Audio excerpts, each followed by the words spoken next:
Est-ce que Vincent Bolloré et Patrick Molis vont réussir à prendre le contrôle de Ruby? C'est ce qu'on va voir ensemble dans cette vidéo. Pensez à vous abonner à la chaîne si ce n'est pas déjà fait. On commence tout de suite avec cet article intitulé Nouvelle tentative de putsch. Alors, comme je l'avais indiqué dans le précédent article, dans la précédente vidéo sur Ruby, on pouvait s'attendre, suite à la montée au capital de Molis, qui a maintenant 9% des actions de Ruby, à un dépôt de motion pour l'ordre du jour de l'Assemblée générale de Ruby.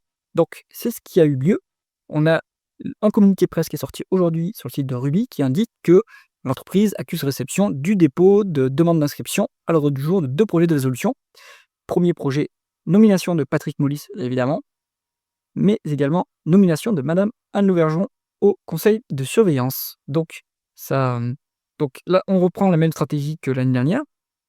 On propose de remplacer le conseil de surveillance pour évidemment en prendre le contrôle et ensuite essayer de faire sauter la commandite.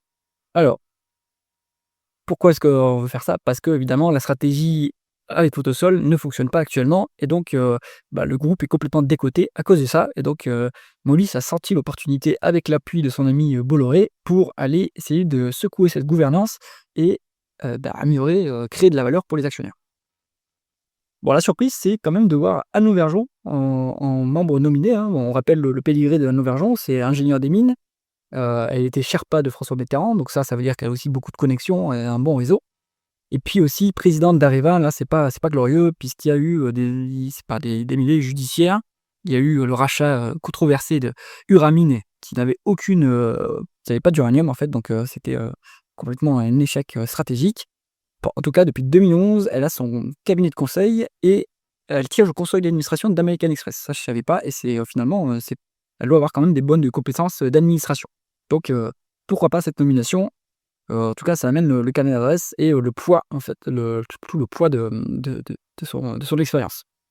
Alors, qu'est-ce qui va se passer maintenant sur la gouvernance de Ruby? On rappelle, Ruby, c'est une commandite. Donc, une commandite, c'est un mode d'administration d'une entreprise dans lequel les associés commandités ont peu de parts du capital, mais ont beaucoup de pouvoir, de latitude pour prendre des décisions stratégiques, et ils sont responsables sur leur bien propre. C'est-à-dire qu'en cas de dette, les créanciers peuvent se retourner sur les actifs des commandités. Donc ça, évidemment, ça implique un engagement, une responsabilité maximum, mais sans détenir beaucoup du capital, et ça donne beaucoup de pouvoir aux commandités.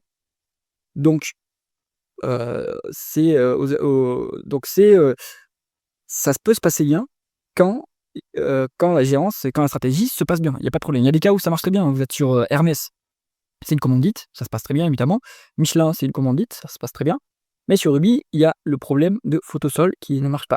Et donc dans ce moment-là, quand on peut pas infléchir la stratégie, eh ben, peut-être ce mode de gouvernance quand même est problématique. Donc la stratégie de Molis et de Bolloré dans l'ombre, ça va être de casser la commandite. Donc plan en 2 temps de la CNN. Donc la CNN, c'est Compagnie nationale de navigation, hein, c'est l'entreprise de Molis. Eh ben, on veut prendre la majorité du conseil de surveillance. Donc c'est pour ça qu'il a proposé des nominations. Ce coup-ci, par rapport à l'année dernière, il a proposé que 2 nominations, apparemment, alors que l'année dernière, il avait proposé de mettre 4 ou 5 personnes de son entourage au conseil de surveillance. Bon. Donc une fois qu'ils auront pris le contrôle, s'il a le contrôle du conseil de surveillance, il va essayer de faire sauter la commandite, c'est-à-dire révoquer le statut de commandite, ou révoquer les associés commandités. Et en plus, il faut ajouter qu'il y a une transition. Les fondateurs sont en train de prendre leur retraite, ils vont partir en 2027. Donc ça peut aussi ouvrir une fenêtre d'opportunité pour essayer de négocier ce changement de statut. Donc pour y arriver, en tout cas, il faut une assemblée générale extraordinaire et 75% des droits de vote. C'est quand même assez important. Après, il faut se rappeler qu'on a quand même des actionnaires importants aussi au capital qui seraient plutôt alignés avec Molis. On a Ronald Saman, qui est un actionnaire historique et qui a maintenant 5% des parts. Donc on a Bolloré avec 6% et la Compagnie nationale de navigation avec 9%. Donc ça nous fait quand même 20%. On a aussi la famille Dassault, hein, qui est au capital, qui a aussi de mémoire autour de 5%.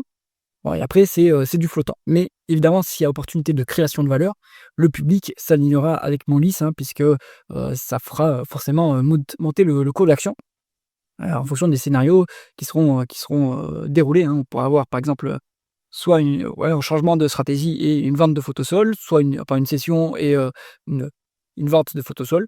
Ça va être ça, principalement à mon avis, le plan de Molis. Parce qu'on a vu que l'activité, traditionnelle de Ruby est quand même toujours, très performante, hein, enfin assez performante, hein. On ramenant des fonds propres de 12,5 et c'est finalement pas très cher payé, hein, pour, je pense que la somme des parties vaut enfin, le tout vaut moins que la somme des parties. Donc, si vous prenez, l'activité traditionnelle, à mon avis, si elle était, cotée séparément, elle vaudrait plus cher que la valeur de Ruby actuellement. Donc, il y a une opportunité de création de valeur et c'est pour ça que Moelis et Bolloré ont surgi au capital, pour essayer de profiter de cette création de valeur et en tant qu'actionnaire, individuel, on peut en profiter évidemment si on est intéressé par Ruby, donc ça c'est pas un conseil d'investissement, c'est, à vous de faire vos propres recherches. Moi je suis actionnaire, mon avis peut être biaisé. En tout cas, si cette, vidéo vous a intéressé, mettez un pouce vers le haut et pensez à vous abonner à la chaîne. À bientôt.